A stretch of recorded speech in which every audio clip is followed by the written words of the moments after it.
Welcome to ABN clinic. ఊపిరితిత్తుల cancer క్షణంలో జీవితాన్ని మార్చగల ఈ వ్యాధికి ఎటువంటి చికిత్సలు అందుబాటులో ఉన్నాయి? శస్త్రచికిత్స, రేడియేషన్, కీమోథెరపీ, లక్ష్య థెరపీ, అలాగే ఇమ్యూనోథెరపీ, వీటిలో ఏది సరైంది? అలాగే లంగ్ క్యాన్సర్కి సంబంధించి ఎటువంటి జాగ్రత్తలు తీసుకోవాలి? ఇదే అంశాలకు సంబంధించి ప్రస్తుతం మనతో మాట్లాడడానికి chief medical oncologist, MD, DM gold medalist doctor Ramavath Devendra Nayak గారు ఉన్నారు. వారితో మాట్లాడి లంగ్ క్యాన్సర్కి సంబంధించి మరిన్ని విషయాలు తెలుసుకుందాం. Hello sir, good afternoon. నమస్తే అండి.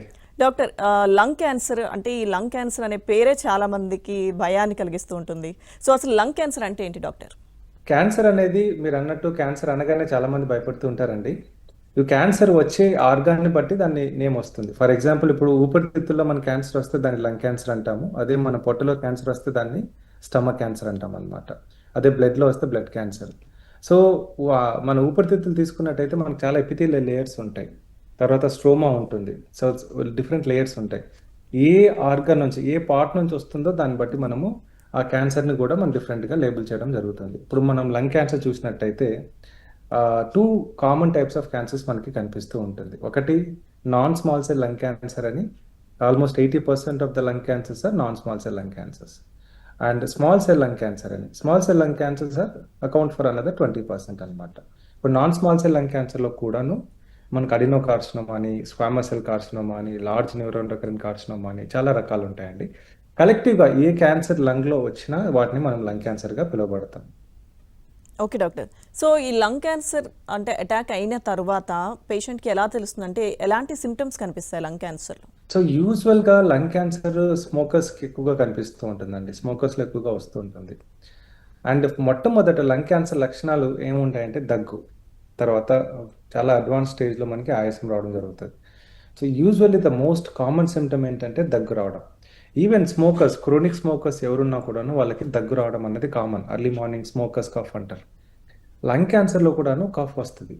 సో చాలామంది ఈ రెండింటికి మనకి కన్ఫ్యూజ్ అవుతూ ఉంటారు. ఆ దగ్గు కామన్గా ఉంటుంది కాబట్టి క్యాన్సర్ వల్ల దగ్గు వచ్చినా కూడా ఇది స్మోకింగ్ వల్ల వచ్చింది దగ్గు అనుకుని దాన్ని నెగ్లెక్ట్ చేస్తూ ఉంటారు అనమాట. సో దగ్గు అనేది మోస్ట్ ఇంపార్టెంట్ సిమ్టమ్ అండి. దాని తర్వాత స్ఫుటం ప్రొడ్యూస్ అవడము, స్ఫుటంలో మనకి బ్లడ్ రావడం లాంటివి జరుగుతూ ఉంటాయి. సో ఎవరికైనా దగ్గు 2 to 3 వీక్స్ కంటే ఎక్కువగా ఉంటుంది, స్ఫుటం వస్తుంది, అందులో బ్లడ్ వస్తుంది, then we should be really careful అండి. ఇదే కాకుండా ఒకవేళ లంగ్ క్యాన్సర్ అడ్వాన్స్ స్టేజ్కి వెళ్ళినట్టయితే, మిగతా ఆర్గన్స్ స్ప్రెడ్ అయినట్టయితే, ఇప్పుడు బాడీ పెయిన్స్ రావడము, తర్వాత ఆకలి పుట్టకపోవడము, వెయిట్ లాస్ అవ్వడము, తర్వాత లేదంటే మనకి ఆయాసం రావడం లాంటివి జరుగుతాయి. ఒకవేళ బ్రెయిన్కి వెళ్ళినట్టయితే మనకి, ఎందుకంటే ఆల్మోస్ట్ 30-40% వాళ్ళకి లంగ్ క్యాన్సర్ ఉన్న వాళ్ళకి బ్రెయిన్ వెళ్ళే అవకాశాలు ఉంటాయి. అలా వెళ్ళినట్టయితే మనకి ఫిట్స్ రావడం లాంటివి జరగవచ్చు అనమాట. సో ఈ సిమ్టమ్స్ వచ్చాయి అంటే ఆల్రెడీ ద క్యాన్సర్ చాలా అడ్వాన్స్ స్టేజ్లో ఉందని అర్థం. సో మొట్టమొదట అర్లీ సిమ్టమ్స్ రాకముందే, లేదంటే మనకి సిమ్టమ్స్ అర్లీ స్టేజ్లో ఉన్నప్పుడే మనం గుర్తించినట్టయితే మనం లంగ్ క్యాన్సర్ని మనం అర్లీ స్టేజ్లో డయాగ్నోస్ చేసుకునే అవకాశాలు ఉంటాయి.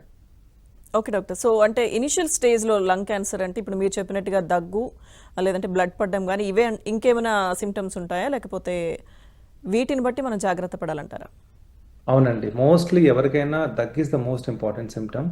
లేదంటే ఆయాసం రావడం లాంటిది అనదర్ ఇంపార్టెంట్ సిమ్టమ్ అనమాట. సో దగ్గు, cough, sputum production, blood in the cough, these are the most common symptoms మనం చూసేది లంగ్ క్యాన్సర్ కంటే.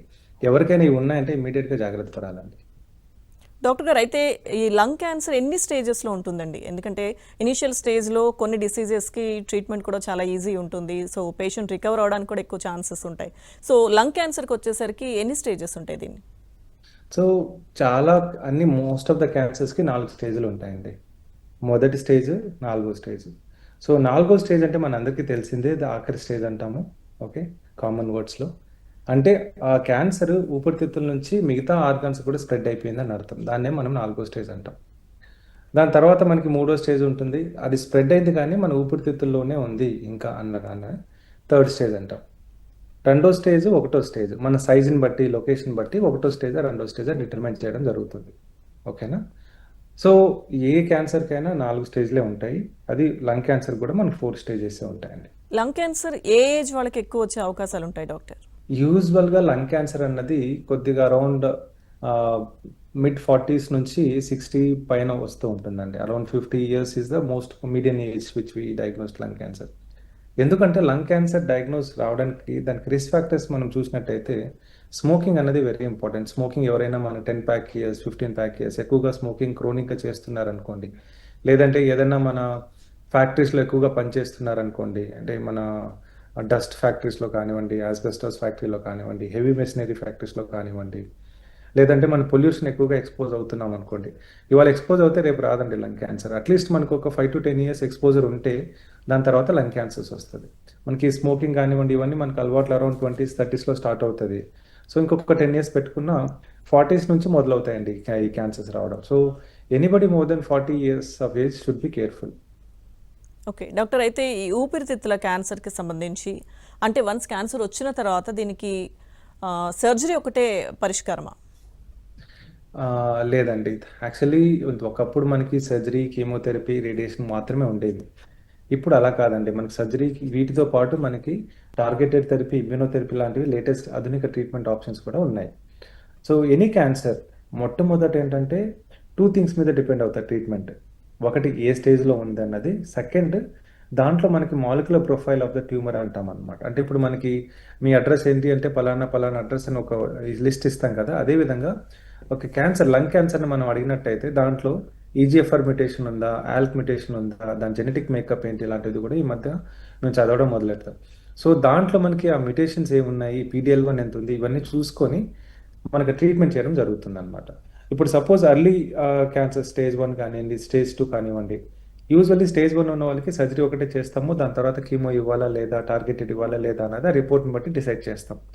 సెకండ్ స్టేజ్ లేదంటే థర్డ్ స్టేజ్ ఉన్న వాళ్ళకి ఏం చేస్తామంటే సర్జరీ అవుతుందా లేదా చెక్ చేసుకొని, సర్జరీ అయినట్టయితే ముందు ఆ ట్యూమర్‌ని తగ్గించడానికి కీమోథెరపీతో పాటు ఇమ్యునోథెరపీ ఇవ్వడం జరుగుతుంది.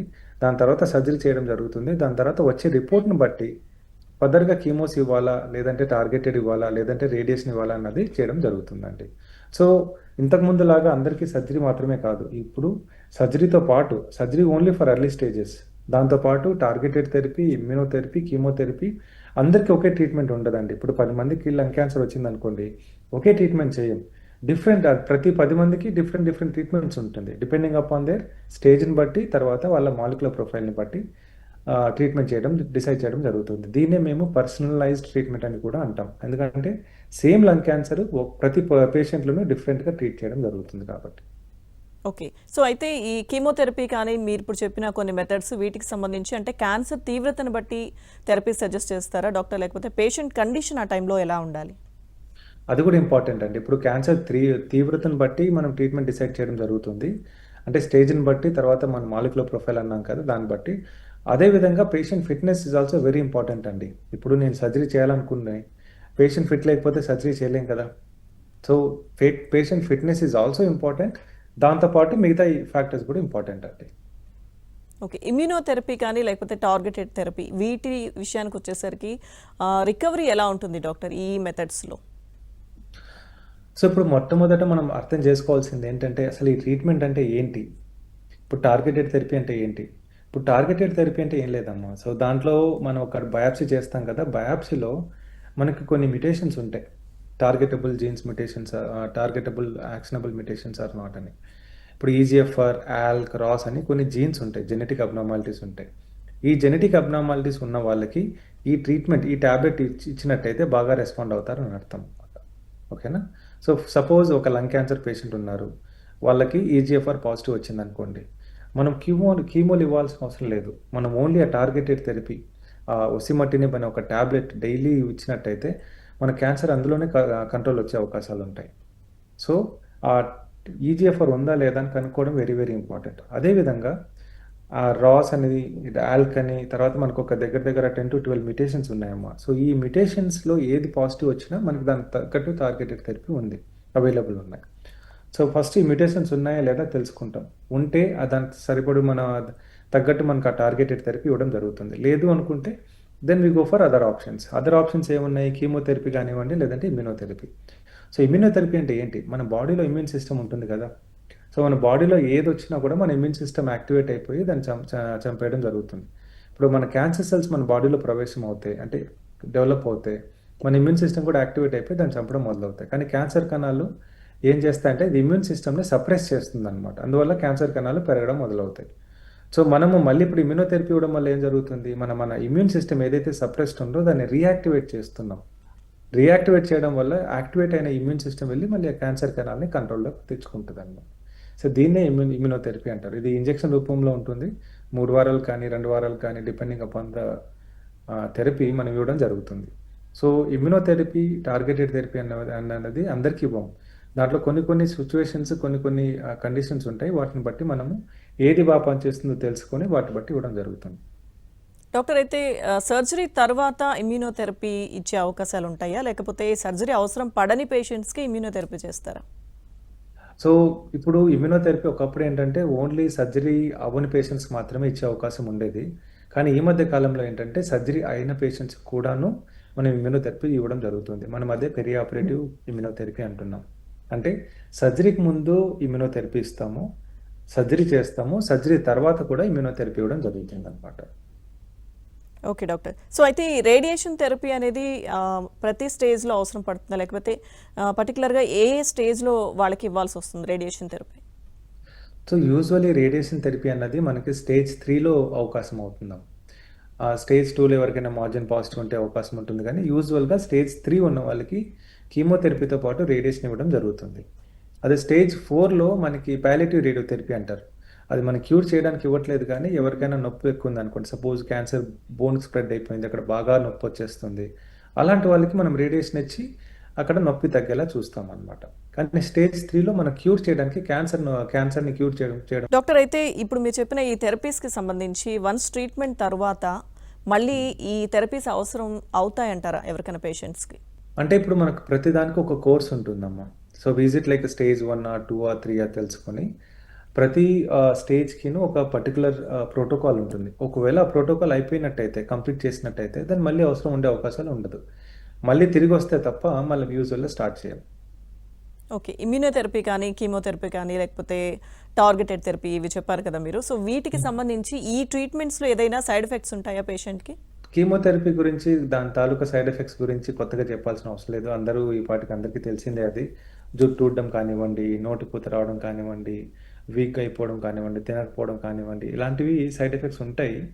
బట్ మనం ఏంటంటే మనిషిని తగ్గట్టు, అంటే హైట్ వెయిట్ చూసుకొని, బాడీ వెయిట్ చూసుకొని ట్రీట్మెంట్ ఇచ్చినట్టయితే ఈ కొద్ది గొప్ప ఈ సైడ్ ఎఫెక్ట్స్ తగ్గే అవకాశాలు ఉంటాయి. దాని తాలూకు ఇప్పుడు సపోర్టివ్ కేర్ మెడిసిన్స్ కూడా మంచిగా వచ్చాయి కాబట్టి వామిటింగ్స్ రాకుండా అలాంటి కొన్ని లేటెస్ట్ ట్రీట్మెంట్ ఆప్షన్స్ ఉన్నాయి. అవి కూడా మనం ఇచ్చినట్టయితే మనకి ఈ సైడ్ ఎఫెక్ట్స్ కొద్దిగా తగ్గే అవకాశాలు ఉంటాయి. ఇప్పుడు టార్గెటెడ్ థెరపీ కూడాను మనకి డిఫరెంట్ టార్గెటెడ్ థెరపీస్ ఉన్నాయి. ఒక్కొక్క టార్గెటెడ్ థెరపీ ఒక్కొక్క సైడ్ ఎఫెక్ట్స్ ఉంటాయి. ఫస్ట్ ఈజిఎఫ్ఆర్ అనుకోండి, దానికి మనకి జుట్టు కొద్దిగా లెంతీగా అవ్వడము, తర్వాత మిగతా నోటిపూత రావడము, చేతులు కాళ్ళు కొద్దిగా మంటగా అనిపించడం లాంటివి జరిగే అవకాశాలు ఉంటాయి. డయేరియా, అదే మోషన్స్ అవ్వడం లాంటివి జరిగే అవకాశాలు ఉంటాయి. అండ్ ఇమ్యూనోథెరపీకి డిఫరెంట్ సైడ్ ఎఫెక్ట్ ప్రొఫైల్ అనమాట. ఇప్పుడు మన కీమోథెరపీ లాగా జుట్టు ఊడడం ఇలాంటివి ఏమి ఉండవు ఇమ్యూనోథెరపీ. కానీ మన ఏంటంటే సమ్టైమ్స్ మన బాడీలో ఇమ్యూన్ సిస్టమ్ ఎక్కువగా యాక్టివేట్ అయిపోయింది అనుకోండి, దాన్ని ఆటో ఇమ్యూన్ సంబంధించిన సైడ్ ఎఫెక్ట్స్ ఉంటాయి. ఇప్పుడు ఎవరికైనా థైరాయిడ్ హార్మోన్స్ కొద్దిగా డిస్టర్బ్ అవ్వడము, హైపోథైరాయిడ్ అవ్వడము, ఓకేనా, లేదంటే మనకి కోలైటిస్ రావడము, పెరికార్డైటిస్ రావడం లాంటివి జరిగే అవకాశాలు ఉంటాయి. డాక్టర్, అయితే ఈ ట్రీట్మెంట్స్ అన్ని తీసుకుని వన్స్ క్యూర్ అయిన తర్వాత ఎవరికైనా మళ్ళీ లంగ్ క్యాన్సర్ అనేది మళ్ళీ వచ్చే అవకాశాలు ఉంటాయా?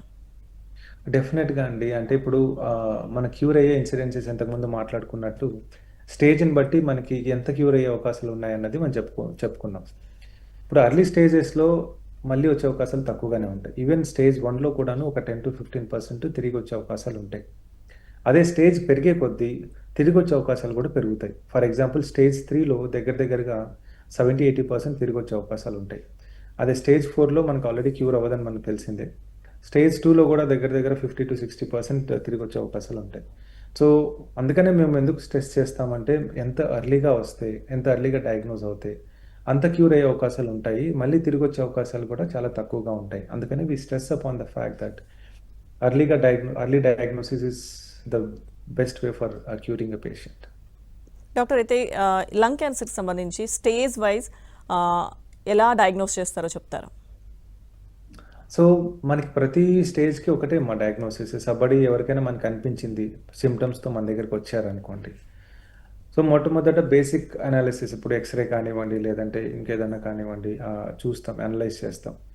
మాకు డౌట్ ఉంది అంటే అక్కడ నుంచి బయాప్సీ చేస్తాం. బయాప్సీ చేసిన తర్వాత క్యాన్సర్ కన్ఫర్మ్ అయిందనుకోండి, స్టేజింగ్ కోసం మనము ఇమేజింగ్ అంటే పెట్ స్కాన్ అని వినే ఉంటారు. పెట్ స్కాన్ చేస్తాం, హోల్ బాడీ స్కాన్ అంటాం.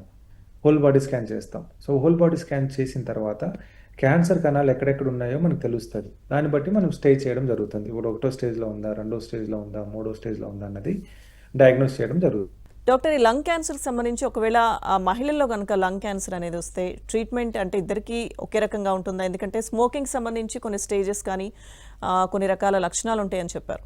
సో ఆ అలవాటు లేని వాళ్ళకి లేడీస్ విషయానికి వస్తే వాళ్ళకి కొన్ని హెల్త్కి సంబంధించి కొన్ని ఇబ్బందులు ఉంటాయి, థైరాయిడ్ కానీ ఇటువంటి కానీ చూస్తుంటాం. సో వీళ్ళకి ఏమైనా ట్రీట్మెంట్ విధానంలో ఏమైనా తేడా ఉంటుందా? సో ట్రీట్మెంట్ విధానం చూసినట్టయితే మగవారికి కానివ్వండి, ఆడవాళ్ళకి కానివ్వండి, లంగ్ క్యాన్సర్ వస్తే ట్రీట్మెంట్ ఒకేలాగా ఉంటుందండి. కాకపోతే ఏంటంటే మనకొక ఆడవాళ్ళకి ఎవరైతే స్మోకింగ్ హిస్టరీ లేనో వాళ్ళకి వచ్చినట్టయితే వాళ్ళకి టార్గెటెడ్ థెరపీ ఇచ్చే అవకాశాలు ఎక్కువగా ఉంటాయి. ఇప్పుడు మేము ఇంతకుముందు మాట్లాడుకున్నట్టు ఈజీఎఫ్ఆర్ మ్యుటేషన్ కానివ్వండి, ఆల్ కానివ్వండి, ఇవి ఏదైతే టార్గెటెడ్ థెరపీ మ్యుటేషన్స్ ఉన్నాయో ఇవి ఆడవాళ్ళలో ఎక్కువగా ఉండే అవకాశాలు ఉంటాయి. ఎందుకంటే స్మోకింగ్ చేయని వాళ్ళకి ఎక్కువగా ఉండే అవకాశాలు ఉంటాయి. సో వీళ్ళకి ఏంటంటే కీమోథెరపీ తక్కువగా ఇచ్చి ఈ టార్గెటెడ్ థెరపీ ఎక్కువగా ఇచ్చే అవకాశాలు ఉండొచ్చు. అదర్వైజ్ ట్రీట్మెంట్ అయితే ఇద్దరికి ఒకేలాగా ఉంటుందండి. ఇప్పుడు అర్లీ స్టేజ్లో వచ్చిన చివరి ఆఖరి స్టేజ్లో వచ్చిన ట్రీట్మెంట్ మగవాళ్ళకి ఏదైతే ఉంటుందో అవే మెడిసిన్స్ ఆడవాళ్ళకు కూడా ఇవ్వడం జరుగుతుంది. డాక్టర్, అయితే సర్జరీ టైంలో అంటే ఆడవాళ్ళకైనా మగవాళ్ళకైనా కానీ చాలామందికి కొంతమంది థైరాయిడ్ కానీ కొంతమంది డయాబెటీస్ కానీ ఇటువంటి వాటితో ఇబ్బంది పడుతూ ఉంటారు. సో సర్జరీకి వాటి లెవెల్స్ తగ్గించడం కానీ అంటే ఇవి కొంచెం డయాబెటీస్ కానీ ఏదైనా కంట్రోల్కి వచ్చిన తర్వాత సర్జరీ చేయడం, ఇలాంటి జాగ్రత్తలు ఏమైనా తీసుకోవాలా? సో ఇప్పుడు డెఫినెట్గా అండి, ఇప్పుడు సర్జరీ చేసే ముందు కానివ్వండి, ఏదైనా ట్రీట్మెంట్ చేసే ముందు కానివ్వండి, ఈ కోమార్బిడిటీస్ అంటాం అనమాట. ఇప్పుడు థైరాయిడ్ ఉందా, బీపీ ఉందా, షుగర్ ఉందా అన్నట్టు. యూజువల్గా ఈ కోమార్బిడ్ కండిషన్స్ కంట్రోల్లో ఉంటే సైడ్ ఎఫెక్ట్ అన్నది లేకుండా ఉంటుంది. సపోజ్ షుగర్స్ కంట్రోల్లో ఉన్నాయనుకోండి, మనం ఏదైతే సర్జరీ కానివ్వండి, ట్రీట్మెంట్ ఏదైతే ఇస్తున్నామో బెటర్ కంట్రోల్ చేసుకునే అవకాశాలు ఉంటాయి, బెటర్ టాలరేట్ చేసుకునే అవకాశాలు ఉంటాయి. అదేవిధంగా బీపీ కంట్రోల్లో ఉందనుకోండి, సైడ్ ఎఫెక్ట్స్ తక్కువగా వచ్చే అవకాశాలు ఉంటాయి. అదేవిధంగా మనకి ఈ థైరాయిడ్ కూడా కంట్రోల్లో ఉన్నట్టయితే మనకి హార్ట్ రిలేటెడ్ సైడ్ ఎఫెక్ట్స్ లేకుండా ఉంటాయి అన్నమాట. సో ఏదైతే ఈ కండిషన్స్ని మనం కంట్రోల్లో పెట్టుకున్నట్టయితే ట్రీట్మెంట్ కూడా మనకు సులువుగా అయ్యే అవకాశాలు ఉంటాయి. అయితే డాక్టర్, వేరే ఏదైనా డిసీజ్కి సంబంధించి గతంలో సర్జరీ జరిగి ఉంటే అలాంటి వాళ్ళకి లంగ్ క్యాన్సర్కి సంబంధించి సర్జరీ చేయడానికి ఏమైనా ప్రత్యేకంగా జాగ్రత్తలు తీసుకోవాల్సిన అవసరం ఉందంటారా? యూజువల్గా ఏంటంటే మనకి లంగ్ క్యాన్సర్ సర్జరీ చేసేటప్పుడు మనకి లంగ్ రిజర్వ్ ఎంత ఉందన్నది చూస్తాం. మనకి లంగ్ యూజువల్ ఊపిరితిత్తులు రిజర్వ్ ఉంటుంది కదా, ఆ రిజర్వ్ ఎంత ఉందన్నది చూస్తాం. రిజర్వ్ నార్మల్గా ఉంది అంటే మిగతా సర్జరీస్ అయినా పెద్ద డిఫరెన్స్ ఏమి ఉండదు. So before surgery we take for fitness ఎంత ఉన్నారు, మనకి లంగ్ రిజర్వ్ ఎంత ఉంది, అవన్నీ చెక్ చేసుకుంటాం. అవన్నీ చెక్ చేసుకొని దెన్ యూజువల్గా ఇబ్బంది లేదన్నప్పుడు సర్జరీ తీసుకుంటాం.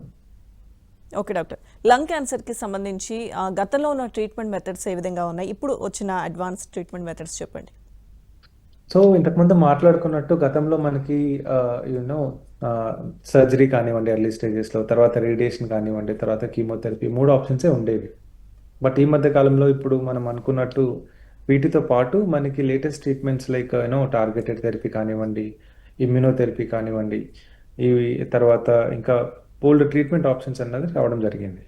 డాక్టర్, అయితే చాలామంది అంటే కొంతమంది పేషెంట్స్ చూస్తే కనుక ఎవరైతే స్మోకింగ్ ఎక్కువ చేయడం వల్ల లంగ్ క్యాన్సర్ వాళ్ళకి రావడం కానీ తర్వాత ట్రీట్మెంట్ తర్వాత వాళ్ళు క్యూర్ అవుతారు, కానీ చాలామంది ఆ హ్యాబిట్ మానుకోలేకపోతున్నామని మళ్ళీ స్టార్ట్ చేసే వాళ్ళు కూడా ఉంటారు.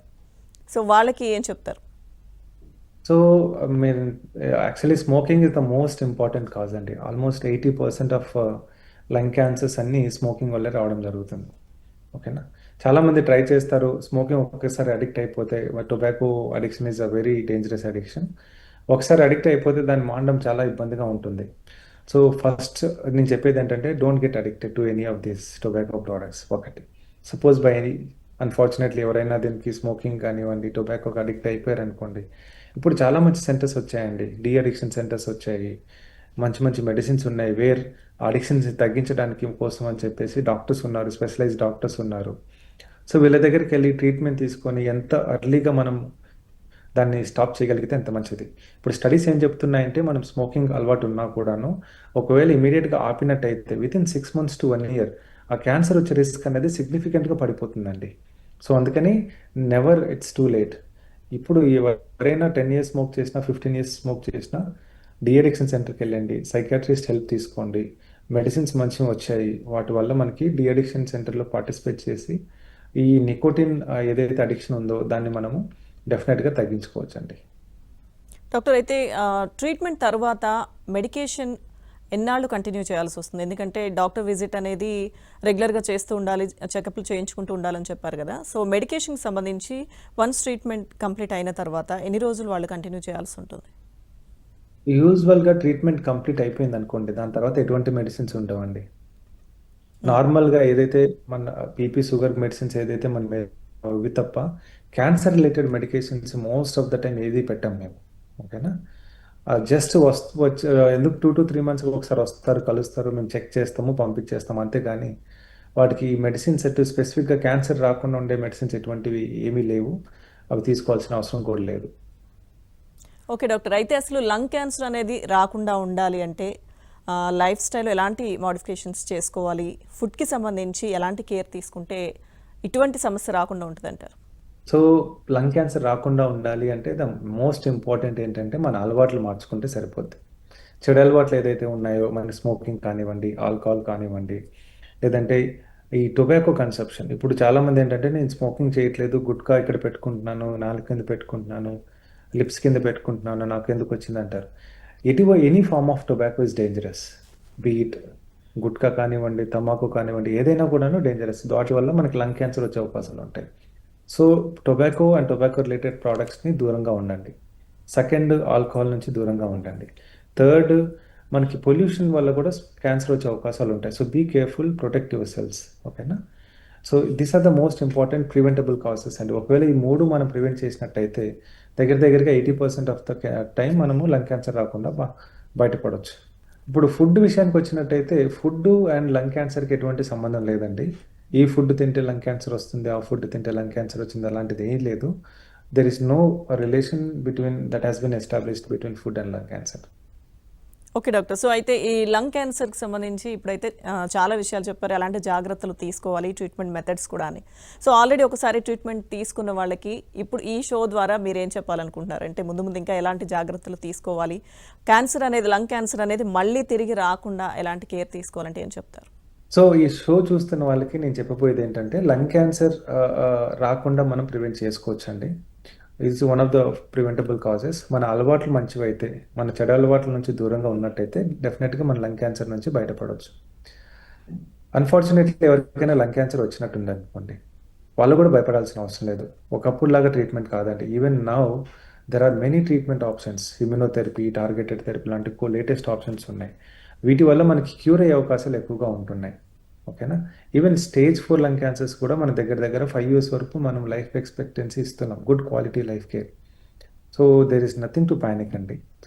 Okay doctor Devendra Nayak garu, thank you so much. Lung క్యాన్సర్కి సంబంధించి చాలా విషయాలు చెప్పారు, అలాగే ఎలాంటి జాగ్రత్తలు తీసుకోవాలి, లేటెస్ట్ ట్రీట్మెంట్ మెథడ్స్ గురించి చెప్పారు. Thank you so much sir. Thank you అండి. ఇది వాళ్ళ ఏబిఎన్ క్లినిక్. నమస్తే.